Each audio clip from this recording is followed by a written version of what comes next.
What is your name? Hey, so in this video, there is interviews, there's videos about Playlist Live in the pop-up in New Jersey. So stick around and enjoy and watch it.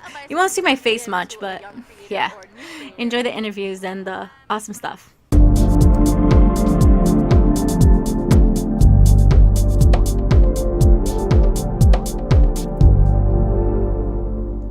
Hey, what's up everybody? Welcome to my YouTube channel, and this is a video vlog of when I attended Playlist Live in New Jersey, Secaucus, New Jersey, September 21st, September 22nd. Well, pop-up Playlist Live. So enjoy the interviews, pictures, and the fun stuff and fun facts.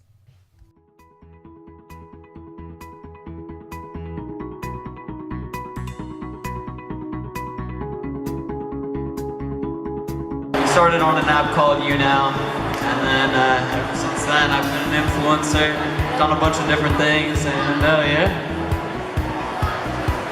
I also got started on YouNow, just like doing covers and stuff, singing little acoustic stuff, and then all of a sudden, bam, and then it was just like, I'm here. And what are you doing now? What's your channel? Where are you at now? My YouTube channel, I do a bunch of different things like challenges and just fun like vlogs with friends and stuff, but I still like put up a couple of covers here and there. Got it. So this is like, I guess, the Muser seats, and that's like the YouNow seats. I got started on Musical.ly. My friend was just showing me like the app. I was a fan of like people on YouNow and YouTube and all that kind of stuff. And then I just got on Musical.ly, discovered the comedy section, and then I just popped off from there. I think everybody knows my story. I've said it like 30,000 times.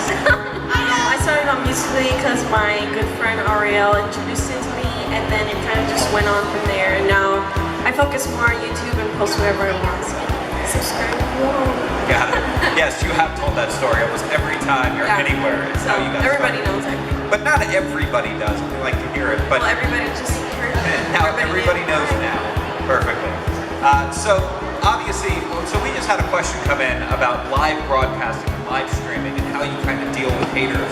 I mean, that's a little more difficult than being able to hide from hatred, because when you're doing live broadcasting, as you guys know, you're seeing in real time some people who may just not like what you're doing. So, I mean, do you comment on that? What is your process when you see this stuff in real time? Usually there's an option to kick people out, and I always try and use that, but sometimes I'll say something where I'm like, okay, like what is that all about? So I'll like clap back, like I shouldn't, but I do, don't do that. But yeah, sometimes you just gotta be like, don't say that, you know, and then kick them out and then move on. I love you more, you're beautiful. A good thing to do is, if you can ignore it, like just completely, just ignore it. Like if you have enough people talking also online, like, and they just completely drown out the hate. And if you can't ignore it, and if it's getting to you, just straight up block them. Like they don't need to be talking about you like that. Like you're cool, you're a dope person, you know it. But yeah, just get rid of them. Do you ever acknowledge that there's a hater in the room? Like you say, oh, somebody just said this, or do you just simply just not pretend they don't exist, hit the block button, or just move on from it? I think it's best to just hit the block button and move on, I think, because they genuinely are only saying that to get a reaction out of you. But it's definitely harder, like easier said than done to just ignore someone when they say something like that, especially on live streaming. I will always kind of feel super down and not want to broadcast anymore because, you know, people say that to you and it's like you see it and you know that everyone else sees it and it just makes you feel down. But blocking is truly the best thing that you could possibly do. Interesting. That's an interesting approach. A lot of people will say, no, don't block them. Blocking them gives them power. I mean, do you guys feel the same way? And if so? I mean, I don't really, I guess, block them if I'm seeing it on a live stream. I just don't say anything about it because, I mean, there's so much more good than bad. I mean, I try not to say anything back because I don't want to fuel their fire, like, them do it more. Like, if you don't give them a reaction, they just will stop trying. So that's what I do. Interesting. I read it sometimes because I just like to laugh. I don't block anybody because I want them to see how good I'm doing. Yeah. You're unbothered. Yeah, she's unbothered. So do you ever find that, you get 100 great comments, but one comment really sticks out sometimes? Because, it sounds like everybody up here, you guys have overcome it. You guys know how to deal with it, which is why you've gotten to the place you're at. But I can tell you, when you first get started, whether you guys dealt with it or not, there's a lot of people who sit there who can't just ignore it. It's not that easy. They're 14 or 15 years old wanting to start this. Yeah. I started at a young age. I started at 14, and a lot of my comments were just on my appearance. It never really got to me. It was just kind of annoying. So that's how I built confidence to just ignore it. I completely agree with that. I started young too, and it used to bother me a lot. Now, not so much, because I literally don't care what someone says to me on the internet. It's definitely different for some people, especially if you're just starting out. But I feel like it's true in the fact that 100 good comments is equal to 1 hate comment, because it really can hurt, honestly, sometimes. I've had people come for my mom before, which is the worst. Oh my gosh. Oh, I was heated. But yeah, you just gotta kind of learn to deal with it, cope with it, talk to friends about it, talk to people about it, use that block button, turn your phone off for a bit, just little things like that. So it's using these tools we have. Does somebody have a question? You have one? Now hold it, because I'm gonna ask a question as well. So really quick, guys. So yes, we can talk about blocking all day long, but then again, we talked with the Merrill twins about going to school. So you're uploading a video and then you're kind of taking pain in school. And before we get into that, how to deal with it in person, it really is subjective. Because somebody, I could say, hey, nice outfit to you, Simon. And you can say, oh, yeah, he likes my outfit. I can say, hey, nice outfit, Regan. You can go, oh, he's being sarcastic. So it's really, and I could say it the same way, the same inflection. And we can interpret it differently. So when it comes to online, that's one thing. But how do we deal with it in real life? What happens when it gets bad? I dealt with a lot of bad bullying in school when I first got on YouNow and YouTube and such. I was the kid that didn't want to go to an adult or say anything. I was like, this is just... Well, talk to me. So what was the bullying? Was it words? Did it get physical at all? Yeah, words and physical. Mostly in my school, because I'm trans, so I'm transgender, and I got bullied a lot for that. But when I started to be on YouNow and make YouTube videos and such, I'd have kids that would print out old pictures of me and put them up on the walls in school and stuff like that when I first started coming out on YouTube. And I was a kid that didn't want to go to adult or anything. I just thought that it was my problem because I was making the videos and I was on my own with it. But I did. I went to an adult. I went to my guidance counselor, and she helped out a ton. She just helped me with coping methods and helped me with using my words against the bullies and trying not to take things seriously, and it helped out a lot, actually. So in your toughest days of going through it, did you turn to other YouTube videos? What were those I definitely tried to reach out to other influencers as well who went to school and see if they got the same stuff or felt the same way. And I know that when I was on YouNow, I would go into other broadcasters and type and say do you get bullied at school, just to see if it was something that happened a lot. And almost every single person was yeah, I dealt with bullying in school. Yeah, and it's interesting. So even if you talk to somebody through a channel, you're still dealing with a personality. In other words, you have to be on. You don't know what happens when people hit off on their live stream or, when creating content. You don't know the whole process of what goes on. We just see what we're given. And so it's this crazy bubble on our social platforms.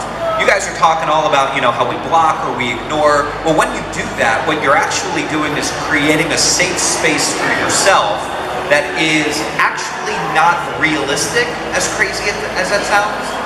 So your Facebook feed is exactly what you want to see. If you don't see it, you block them. So eventually you're going to get only what you want.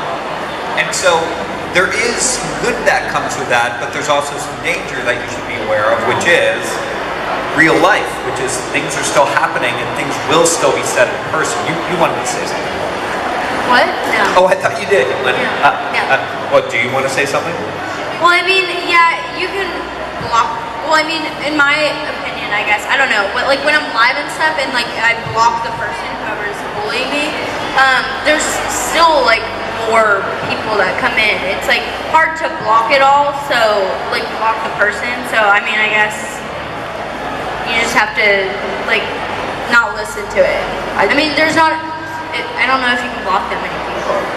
I mean, if you're getting. You can't like in real life just block. Yeah. I mean, you can. Yeah, and you can't block people, I guess, in real life situations. So I would just say, don't fuel their fire. Just try to get help from an adult. Yeah, and it's easier said than done. You know, one tactic I've always found that was helpful was just playing into it. You know, comedy actually comes from self-deprecation, not from being, you know, really confident, believe it or not. So a lot of comedians will get up on stage and they'll self-deprecate themselves, and that's essentially what somebody's doing to you. So if you play into that and say, yeah, you know, my clothing is terrible, you know, or whatever it is, it's like, I agree, you know, I need to shop better or whatever. Kind of shuts them down, you know, kind of lets them know that you are okay and you're not going to get, like you said, that's what they go for. They go for the reaction, and if instead you don't give it to them, like, well, what do I do now? Yeah, I think like legitimately within life bullying and being in school and like being bullied and such, I do think that like the only really true like way that you can help yourself and help the situation is by really working on your own confidence and working on yourself and letting yourself know that like you are not alone, and this happens to a lot of kids, and sometimes like you take the hit, but if you know yourself and you know how great you are, then it makes it a little easier. Preach. Yeah, that's good advice, Reagan. What question did you have? What's your name? My name's Ava. Really into the mic. Get really close. There we go. Ava, what's your question? If there was one thing you could take back in your career that you said or did, what would Wait, no. It's a good question. No, All right, it's one sitting thing there. you look back at that Oh, you yeah, could do save it for the differently, girls. you can take back, you wish you never did. Yeah. I mean, I told me to save it. Oh, no. I mean, okay, it sounds so cliche to say, but I don't know if I would take anything back because I wouldn't be like Yeah, the place save. where I am today. So I probably wouldn't take anything back. I don't know. That's what I was gonna say. I don't think I regret anything. Twins. I wouldn't change it. All right, so what's your most cringiest moment? Because look, I'm looking back on, yeah, I would change that, but then like what you're saying is like, God, I learned so much from cringing, from doing something that I just wish I could take back, that we learned from. So do you guys have a cringy moment? Like maybe you're on you now. Yeah. So do you guys remember when Musical.ly first came out? And there was a thing called the Don't Judge Challenge. Is that what it was? I really wish I never posted that video. I thought I was so cute in that video. I really wasn't. And people love reposting that. It's so cringy. I hate that video. I think that's all of our cringe moments. I did that too. Yeah, I regret all my old musicals. Actually, like I would take back all my old musicals. we would delete Musical.ly. Is what we do. I think that's the. Anybody have a question over here? And like, You have a question down there? Here you go. Good catch. What's your name? Really talk into the mic. Yeah. My name is Taylor. Hi, Taylor. Hi. So my question for you is that if you had a song to describe your life, what would it be and why? Ooh, what's your go-to good. song? Good question, Taylor. My favorite song of all time is "World's Greatest" by R. Kelly. It's like a really, really good, like empowering song, and honestly, like I'd say that song goes well with my life probably because I've used it for everything. So I have no idea. Party in the USA. There we go. I was gonna say Life at the Party by Shawn Mendes. It's like you can make your best mistakes and grow from it. So yeah, absolutely. Ari? probably any Nicki or Beyonce song, I guess, because that's all I used to listen to. I love them. Mine's Ain't No Hollaback Girl. That's a good one. that's the one. That's my life. I'm an Ain't No Holla. I don't know the song. All right, who has a question? Well, you already had a question. You have a question right there? Here you go. My dear. Ooh, good catch. Good catch. Hi there, what's your name? I'm Karina. Hi, Karina. My question is, what was your dream vacation? Oh, I have a lot. I want to go to like Santorini, Mykonos, Tokyo, Bali. Oh, sorry, I'm not going to. My top one is Tokyo. Me too. I want to go to also London really bad right now, and I want to go to Iceland. Where else do I want to go everywhere. Bora Bora, anyone want to go? Like, let's go. Yes. I just want to go to Hawaii. I want to go to Switzerland. Good place. Switzerland. Yeah. Good mix of places. For that chocolate. That Nice. cheese. So does anybody have like a personal question or they're going through something that's really tough and maybe we can help by giving advice? Because it sounds like you guys up here, it sounds like you're in a place that maybe it still hits you, but you really have learned to deal with it. So does somebody have something personal you want to, there you go. What's your name? My name is Jocelyn. Hi, Josh. While going through school, if teachers pick on you and call you out for stuff or your appearances or what you say or what you do, how do you deal with that? And you're talking about, you said, who Your does that? teachers? Teachers?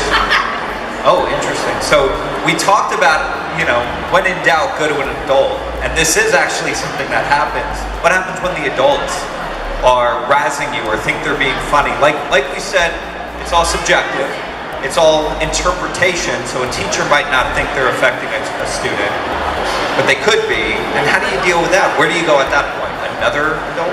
If it's a teacher, I feel like you need to go to a higher power, like maybe a superintendent or a principal or something like that. I used to have a teacher in 6th grade. She would stand by while I would get bullied. She would just listen to it and not do anything. She got fired, so take that. Yeah, I think you need to go to absolute higher power. Maybe get proof of it. If you can't have phones in class, get that phone out, record it. Like, you need it, you can do it. I believe in you. I never had a teacher be rude to me, and if she did, I wouldn't know how to handle it. I'm answering this wrong, I'm sorry. I don't think I've had one of those, but if I have, my mom definitely emailed them. Oh, yeah. My mom would show up like, My mom did show up before. That was scary. My mom versus anyone, I do not want to be there. Oh my gosh. So my sophomore year of high school, I had a teacher that, like, in a way, he was really young, and I don't know if this was because, like, he was new or his attitude. I don't know. But he would make fun of the fact that I had followers on social media. The reason I ask is because it's just a different perspective, and you might actually have a question that hits on something unique. So, what's your name and what's your question? I'm Cleo. Hi, Cleo. Children go with me. My name is Clotilde. I'm the superintendent to take care of that because no educator should be treating children or students differently. On the contrary, we're there, we are adults, we're there to support each child that comes to our lives. Number one. Number two is keep going. If you feel that someone is doing something incorrectly to you, talk to an adult. There's always somebody listening to you. True. Okay? So I love all of you. You are great. Thank you. Thank you. I'm thinking to you talk. I feel like a teenager today. All right. Woo. Thank you, Miss Cleo. That's great. We got two great pieces of advice. I would have went with, if you wanted to go 10, I was ready. I was on board. I was ready to, I thought you were going to come on stage. I thought you were going to start a revolution. That was awesome.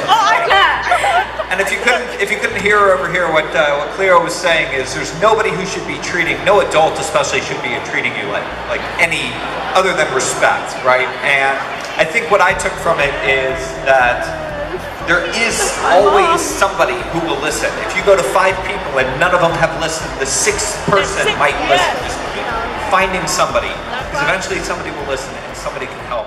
So before we take off.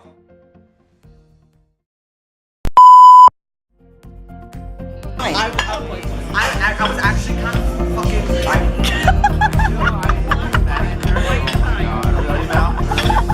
He's so funny. What's up, Shawn? Guys, you want to do a special meetup? let me know. You need some. Alley Dream. She's always thinking Got about some real nachos names. So here. cute. Wobbly. Wobbly? Wobbly's in your broadcast? Wobbly's in your broadcast? Show her me. Guys, look at I'm determined to go. Hi. Here, one or another. I hope so, Casey. I hope so. That'd be so cool. You were watching everything? He was the one that Oh, yes. Wow, the connection, Mel. Save me some in a minute. Oh, okay. Hey. Grab the yell. Thanks for the light. Guess what I'll be saying? This is her 8th reason. She thinks I'm really cute. I do see that Shawn night. We should collab on a song. I'm down. I'm down to do a YouTube video together. I have my camera with me. I'm so hyped right now. Yeah. I'm not a YouTube guy. I'm a live guy. I'm a stream. It'll give you more exposure. Did I hear exposure? Yes. How long have you been on live before? Almost 2 years. Okay. Wobbly wants to collab as well. Wobbly met my boyfriend before me. You're stuck in Ohio? Wobbly met him at the snowboarding. Just save the money. Save the money. You'll make it. Is You'll this make true, it. Wobbly? You met his studio when I moved to LA next year. Yes, you got him out. Yep. You got to. That's one of the things you got to do. That's the one that took a picture with him. Oh yeah. She's So here you too. You meet her. Yeah, but he Still met never him answered the question first. yet. No. What's up, guys? The way that you're saying is that she met him before you met him. He was snow. Wait. Whatever. That's right. You work at a hotel. Mrs. Mclovin. I am Mclovin. We are eating. We were gonna make love. What? No, her name is Mclovin. McLovin. There's Legend Shawn from Liveme. How are you? I mean, macaroni. Welcome to my first ever Liveme vlog. I always say first ever vlog for everything. First I had a vlog about a broken blow dryer, then a vlog at an aquarium, but now a Liveme vlog. Yeah. There's Mama Dream. Oh yeah, she's the That's star right. of the show. That's right. Eat that food. I need to Eat adjust it. this. Very good. Wobbly. I was questioning what was on the TV. Oh, what's on the TV in the back?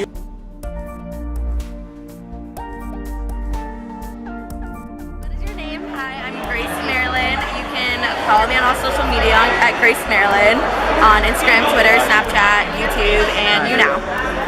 Okay, and my question for you is, what advice could you give to a young creator or new creator? My strongest advice I can give to you is do not let what other people say influence you or let that stop you.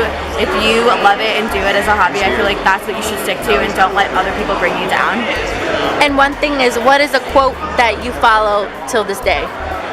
I always follow actually a verse, and it's tattooed on me, and it's I love you in your darkest. So like it reminds me that in my darkest time, like someone is still there that loves me and can keep me going.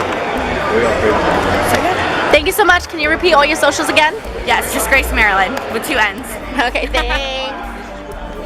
Hi guys. So, what is your name? My name's Brent Morgan, Uh-huh. and you can follow me at Brent Morgan Music on all my socials, Instagram, YouNow. Great. And what inspired you to become a creator? I've always been a musician, and I had a couple semi-viral videos when I was starting up like 8 years ago, and a lot of my fans commented I should try live streaming, and then luckily I took off and became one of the top musicians in live streaming, and now I'm performing here at Playlist Live. That is awesome. And how was Playlist in Jersey, the pop-up? It was amazing. It's the first time they've done it, so I was expecting not this. It was really good. We performed today. And are you performing elsewhere that we should know? Yeah, I'm on The Voice, airing next week. It's a TV show. Woo! The Voice, everyone, you heard that? So say your name again and all your socials. Brent Morgan Music on my socials.